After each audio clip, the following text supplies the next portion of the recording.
Hey everybody, and welcome back to Autumn Lee at Home. I'm Autumn Lee if you're new. Today, I want to share with you guys 5 myths about sourdough starters. Let's go ahead and get started.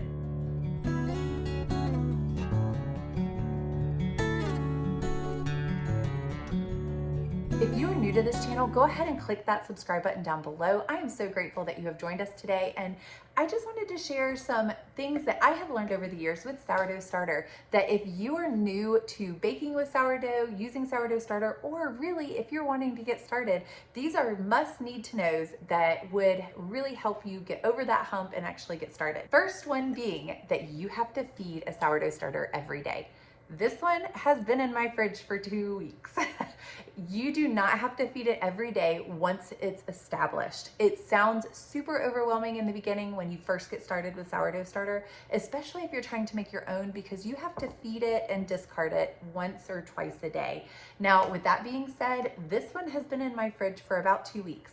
I am no sourdough expert, and there are many people out there on YouTube that can share with you all of those tips and tricks to have a very healthy sourdough starter. The point that I would like to make is that I'm just a mom of 4 with a family of 6 that uses our sourdough starter all the time to bake things, and this is so forgiving.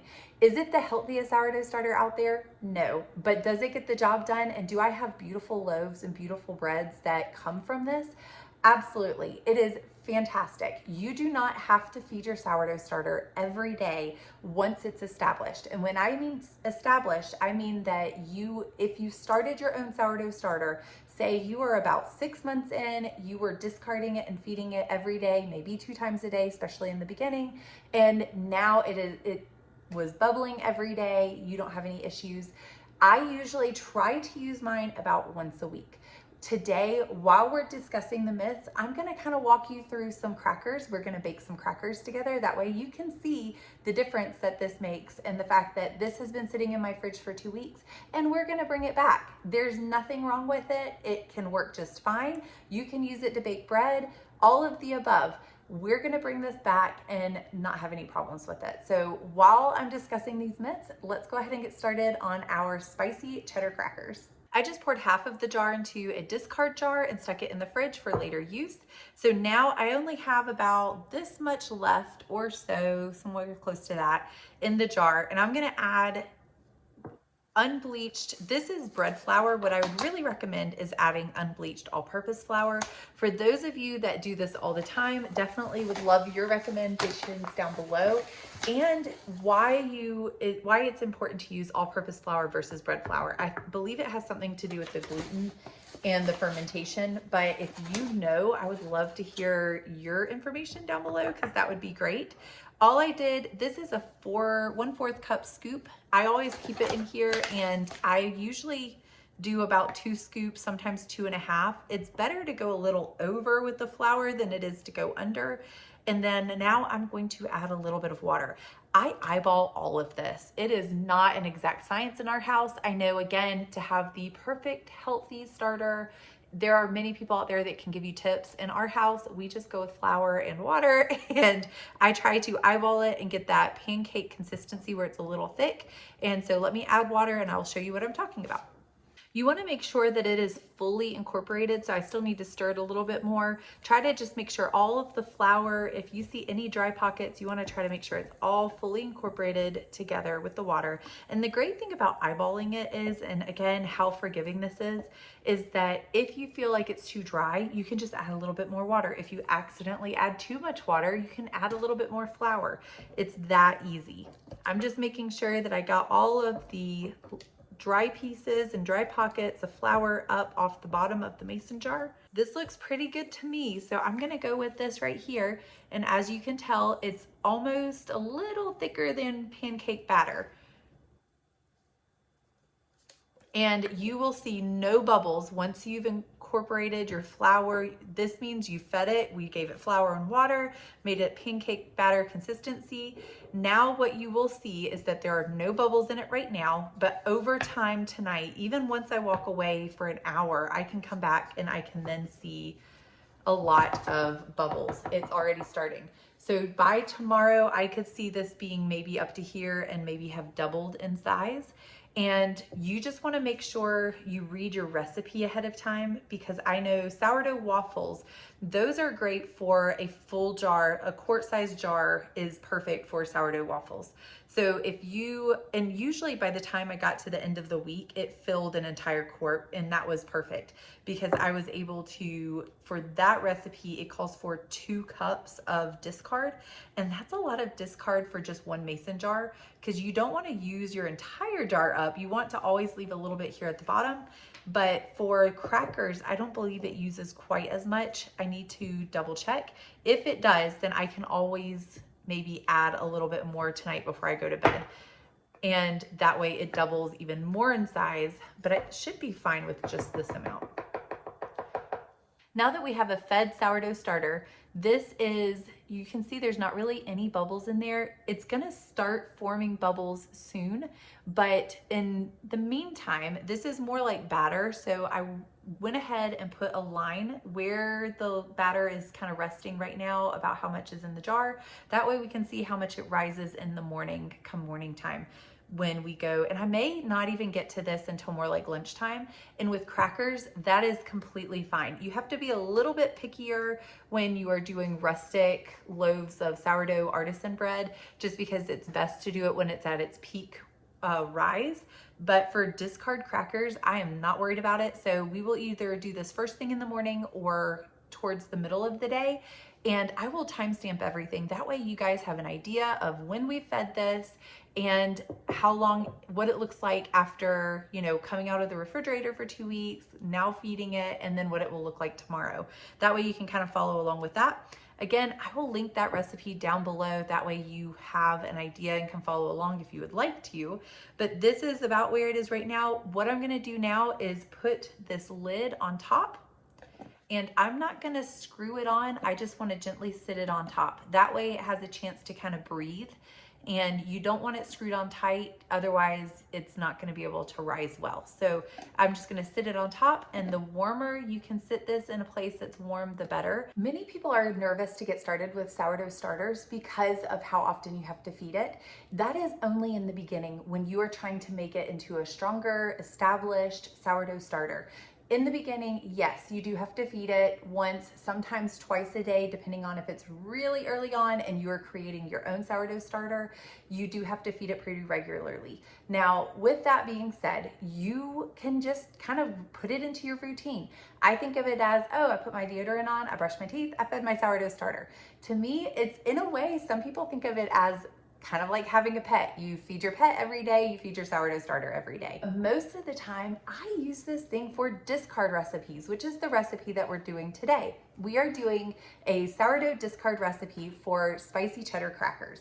And the great thing is you can be so creative with this. If you don't like spicy, leave the spicy side out. If you just want cheddar crackers, do that. If you just want saltine crackers, that's fine too. When making the crackers, some people like to put the everything bagel seasoning on the crackers. It's totally up to you, sky's the limit, and that's the fun part about this is you get to kind of create your own recipes in some ways. But once you have this, your window is wide open to be able to create all kinds of recipes. I use this mainly for the discard recipes, if I'm being completely honest. I have other recipes that I really like for sourdough breads. Now, I do like sourdough breads and I have made them, but my favorite recipes are the bagels, the discard, which are, you can do discard bagels, you can do discard crackers, discard waffles, discard pancakes, all kinds of things. Discard pizza, that's one of my kids' absolute favorite, and it's literally taking this and dumping it in a hot skillet, and that's it. I do add a little bit of garlic salt to the top, sometimes Italian seasoning, and then your pizza toppings. It's that simple. And so when you discard, that's one of the myths as well. Number 2 myth is that you have to use it all the time in order to make it worth having. That is not true. I have this, and I have learned that this size, a quart-size mason jar, is the perfect size for our family.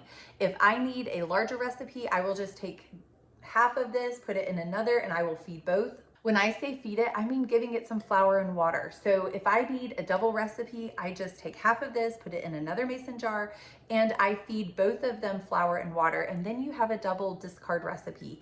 And when I say discard, if for those of you that are new to this and you don't even know what I'm talking about, discard is where I take half of what's in here that you see is slightly bubbly. It may not even be bubbly, that's completely fine. Take half of it, that's the discard.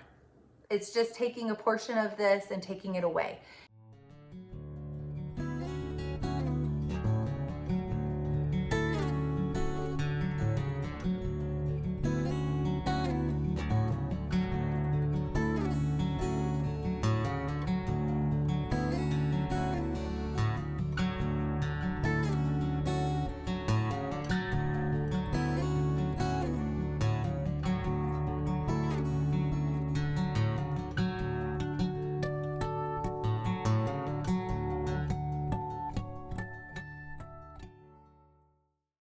Number 3 myth is that it's hard to manage or hard to get it going. If you are creating your own starter, I have done that before. The only hard part about it is the timing of it. Again, in the morning, brush your teeth, feed your starter. In the evening, brush your teeth, feed your starter. Just make a routine out of it. It only has to be done that way for a couple of months. After a couple of months, you can go to, or even 1 month, you can go to maybe 1 time a day. And then after a few months or 4 months or so, you don't even have to do it that often. You want to make sure it's good and established, which means that when you feed it, it looks like this before you feed it, where there's not a whole lot of bubbles. You can see this is the evening before. I will time date when I feed it. That way you guys can see how much it rises, the bubbles, that sort of thing. Once you feed it, it's supposed to rise, and that's how you know that it's active, that it's working, you can use it, and that is when you want to use it. So with that being said, it is not hard to manage. I think the hard part is the unknown. So once the unknown is known, once you learn how to manage it, that is, you got it covered. It's not a problem at all. Because once you have the routine of it and you know that when you feed it, when to discard it, all of those things, that is, it becomes routine. It's not a problem at all. Give yourself grace. Over time, if you just keep going, That is the biggest tip I can give you. Have a routine and just keep going. If you keep it going, even if you're questioning yourself, you will see it will come back. More often than not, it comes back.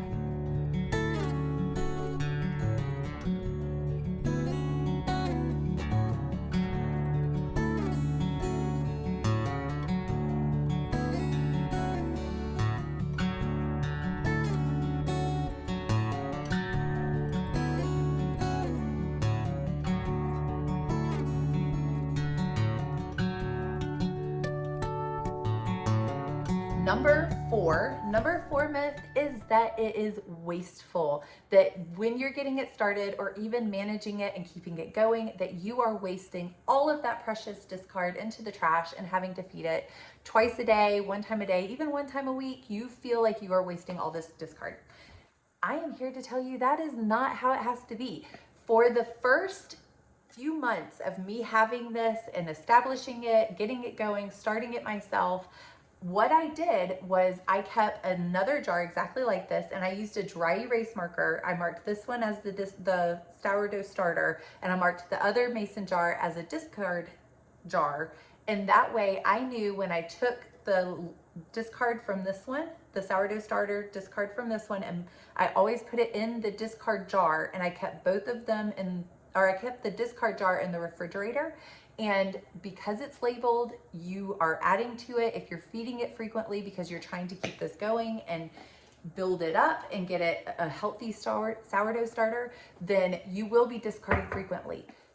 A lot of people misunderstand that means you have to throw it in the trash. You do not. Even if it's not fully established yet, that is fine. You can still use that sourdough starter or the discard for recipes. Mainly the ones that we like to use are, again, pizza recipes, or like the discard, just putting it in a hot cast iron skillet and sticking it in the oven, and it becomes a beautiful crust that you can just add garlic salt to, or Italian seasoning, whatever you want to.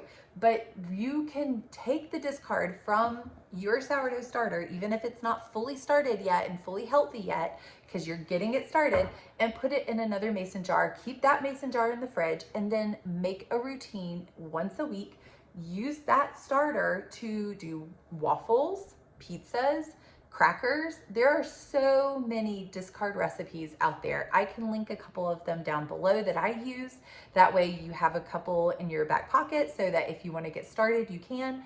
And I will try to link a couple videos down below too, where I am doing a couple of different discard recipes, but that way it will help you. These are so simple, again, so forgiving. If you keep that other jar in the refrigerator, and every time, every night, say you brush your teeth, you feed your starter. To feed your starter, you have to take half of this out.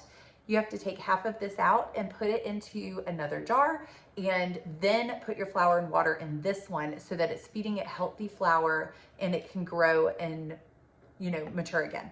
And the recipe for the discard, instead of putting flour in this jar, the discard jar, you are just leaving it be, sticking it back in the fridge. You don't have to do anything with it until it's time, that one time a week, that you use all of the discard from that week to create waffles or pancakes or whatever it may be. But you don't have to waste that discard. That is such a myth. You can get into a nice routine of utilizing it so that you don't feel like you're throwing all of this flour away and having to buy all more flour just to discard again.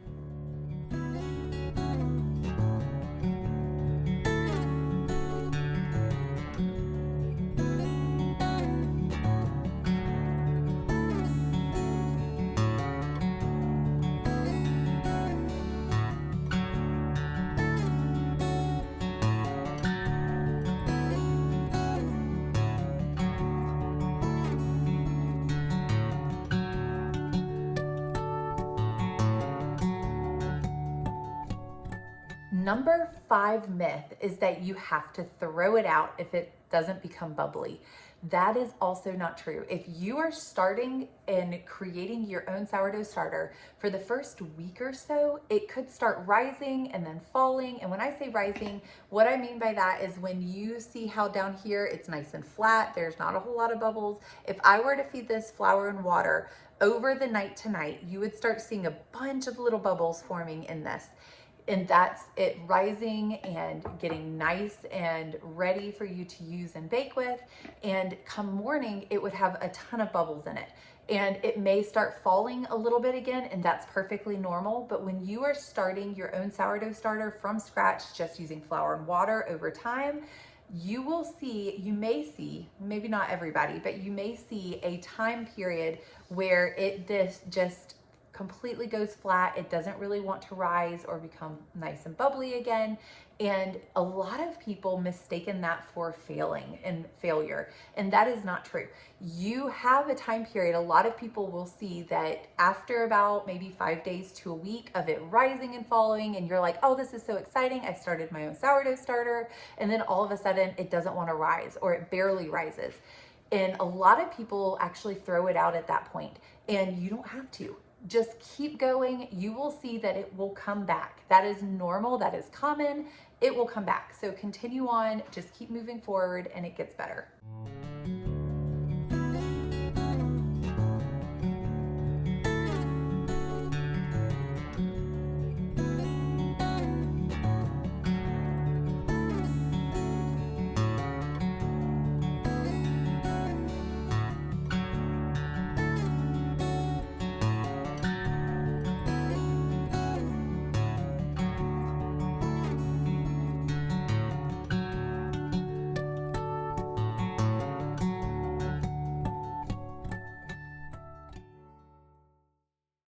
Another part of that myth is that if you have a sourdough starter and say you put it in the fridge like I did for a couple of weeks and it is flat, there's no bubbles, some people are like, oh man, it's done, it's dead, I just gotta throw it out.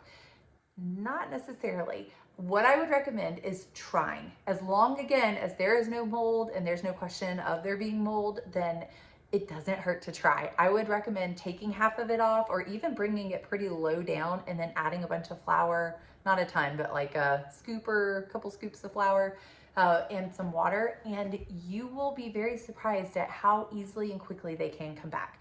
Again, super forgiving. That is the overall motto of this whole video, is that anybody can do this. If I can do it, and I'm a little scatterbrained sometimes, if I can do it, you guys can do it. This is not a problem. I'm still learning. I'm by no means an expert. Again, just a mom with a sourdough starter. And I love that this is so forgiving, and I can use it for so many different recipes that are healthier for your gut. If you've never worked with sourdough starter, or sourdough breads in general, that is the ultimate reason most people will do sourdough. Some people just love the taste. Many people do it because it's a healthier option than just regular bread. Your gut is able to digest sourdough bread easier. So a lot of people like to use it in their baking.